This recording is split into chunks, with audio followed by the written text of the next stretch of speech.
اور یاد رکھیے گا کہ ظہور امام مہدی رضی اللہ تعالیٰ عنہ سے پہلے یہ فتنے اس قدر شدت پکڑ جائیں گے کہ نعیم بن حماد نے حضرت سعید بن مسیب رضی اللہ تعالیٰ عنہ کا فرمان نقل کیا ہے کہ شام میں اتنے فتنے برپا ہوں گے کہ ایک مقام پر جو ہی فتنہ ختم ہوگا دوسرے مقام پر شروع ہو جائے گا۔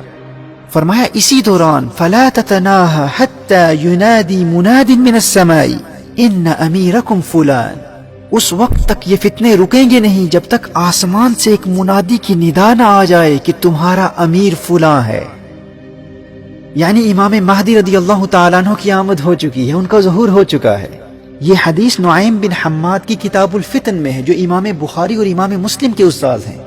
اور دوسری روایت میں ہے کہ آسمان سے یہ آواز آئے گی، ھذا خلیفۃ اللہ المہدی فاسمعوا لہ واطیعوہ، یہ اللہ کا خلیفہ المہدی ہے، اس کی اطاعت کرو۔ اور یہ آواز مشرق و مغرب میں گونج اٹھے گی، اور اس آواز کی گونج ایسی ہوگی کہ سونے والے بیدار ہو جائیں گے، اس آواز کو سن کر سونے والے اٹھ کھڑے ہوں گے۔ اور امام مہدی مدینہ منورہ میں ہوں گے اور مدینہ منورہ سے مکہ مکرمہ پہنچ کر اقتدار سنبھالیں گے۔ اور پھر کچھ وقت گزرنے کے بعد امام مہدی رضی اللہ تعالیٰ عنہ پر حملے کے لیے سفیانی اپنی فوج بھیجے گا، اور سفیانی کی یہ فوج بیدا کے مقام پر زمین میں دھس جائے گی۔ اب چونکہ سفیانی کی اس فوج کا زمین میں دھس جانا امام مہدی کے ظہور کی علامات میں سے ایک واضح علامت ہے۔ اہل علم نے احادیث کی روشنی میں اس علامت کو ظہور مہدی کی ایک بڑی اور واضح علامات میں شمار کیا ہے۔ جب سفیانی کی فوج زمین میں دھس جائے گی، اس علامت کے ظاہر ہونے کے نتیجے میں دنیا بھر کے اہل اللہ،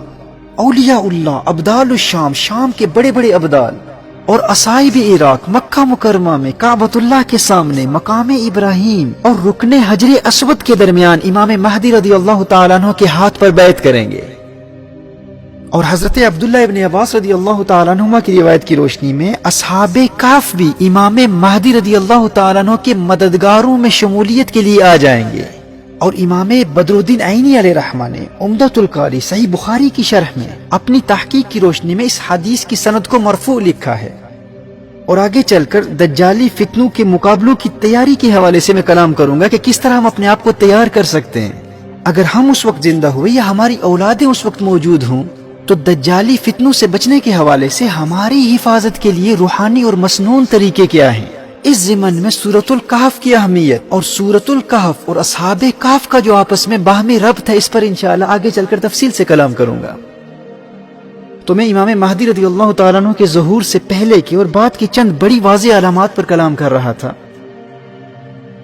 اسی طرح منصور جو کہ اہل بیت میں سے ہوں گے اور ان کا لقب الحارث ہوگا، اور اہل علم کے نزدیک یہ منصور امام مہدی رضی اللہ تعالیٰ عنہ کے بھائی یا چچا زاد ہوں گے، اور ان کی دائیں ہتھیلی پر ایک سیاہ تل ہوگا،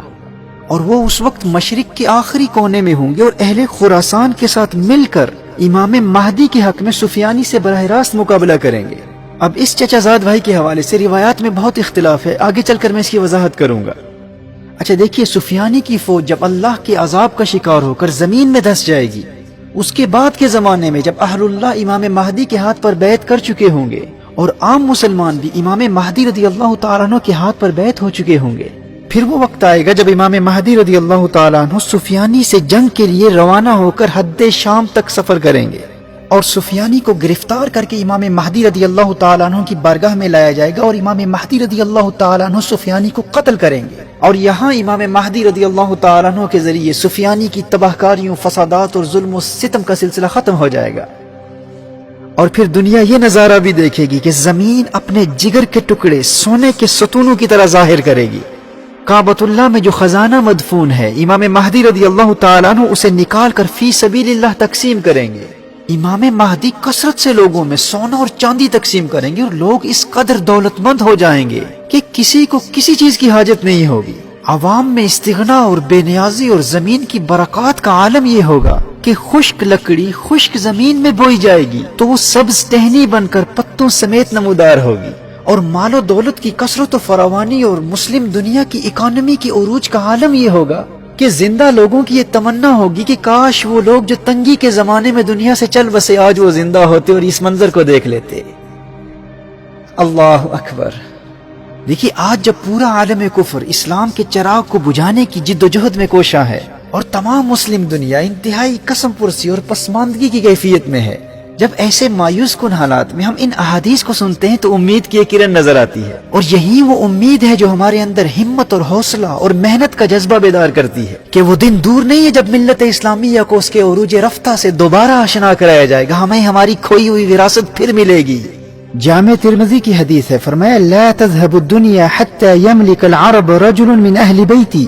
سبحان اللہ، فرمایا یہ دنیا اس وقت تک ختم نہیں ہوگی جب تک میرے اہل بیت سے ایک مرد عربوں کا حاکم نہ بن جائے۔ اور سنن نبی داؤد کی حدیث ہے، فرمایا اللہ جل وعلا مجھ سے یا میرے اہل بیت سے ایک مرد کو بھیجے گا، یملأ الارض قسطا وعدلا كما ملئت ظلما وجورا، جو زمین کو عدل و انصاف سے ایسے بھر دے گا جیسے یہ زمین ظلم اور جور سے بھری ہوئی ہے۔ اور سنن نبی داؤد ہی کی ایک اور حدیث ہے، فرمایا المہدی من عترتی من ولد فاطمہ، وہ کون ہوگا جو دنیا کا نقشہ بدل دے گا؟ فرمایا یہ مہدی میری عطرت سے، میری فاطمہ کی اولاد سے ہوگا۔ سبحان اللہ، یاد رکھنا وہ مرد مجاہد جو آج کے اس مفلسی، غربت، قسم پرسی، پسماندگی اور ظلم و ستم کے زمانے کو عدل و انصاف، امن و آشتی، محبت و رواداری، دولت اور خوشحالی کے زمانے میں بدل دے گا۔ وہ کون ہوگا؟ وہ فاطمہ تو زہرا کی اولاد میں سے ہوگا، اس کی رگوں میں میرے آقا کا خون دوڑ رہا ہوگا۔ اور امام برزنجی نے الاشاع لاشراط الساعہ میں لکھا ہے کہ یہ وہ دور ہوگا جب آل محمد سے بغض رکھنے والے دنیا سے مٹ جائیں گے، تمام مخلوق اس زمانے میں آل محمد سے محبت کرنے والی ہوگی۔ اچھا، امام مہدی کے دور حکومت میں جو امن و خوشحالی کا دور ہوگا، مال و دولت کا دور ہوگا، جب مسلم دنیا کی اکانومی اپنے عروج پر ہوگی، جس میں وہ کثرت سے سونا اور چاندی تقسیم کریں گے، یہ خوشحالی کا زمانہ انہی 7 سالوں میں ہوگا جو الملحمۃ الکبریٰ سے پہلے ہوں گے۔ یعنی یہ وقت اس سب سے بڑی عالمی جنگ، اس آرمگیڈن سے پہلے آئے گا، اور اس الملحمۃ الکبریٰ کے بعد کے زمانے میں امام مہدی رضی اللہ تعالیٰ عنہ قسطنطنیہ بھی فتح کریں گے اور روم کو بھی فتح کریں گے، اور فتح روم اور قسطنطنیہ کی فتح تک دجال کا خروج نہیں ہوگا۔ یعنی الملحمۃ الکبریٰ سے چند سال گزرنے کے بعد قسطنطنیہ اور روم فتح ہوگا، اس کے بعد پھر دجال کا خروج ہوگا۔